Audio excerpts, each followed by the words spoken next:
bakit dapat panoorin ng Pinoy ang Babae sa Septic Tank 4 at anong aral yung mapupulot nila? Oh, wow. Dapat niyong panoorin kasi masaya. I mean, iba ang experience kapag lahat tayo sama-sama sa loob ng teatro. Naririnig natin ang mga artista, nakikita natin in person. Ako po, makikita niyo po ako in person. I hope you're excited because I am excited to see all of you.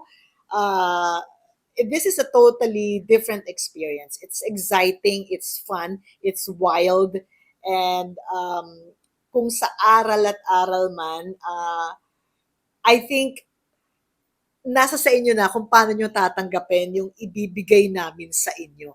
Basta ang sinasabi, kung ano man mapapanood. Ang tanong ngayon, Miss Uge, dahil live to, matatalsikan din ba kaming audience ng tae o dumi? Hindi lang ikaw? Okay. Oh my God. Basta alam ko,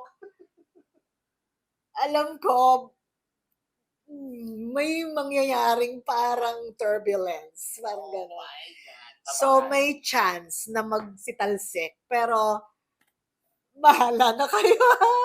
Kayo nga matatalsikan lang eh.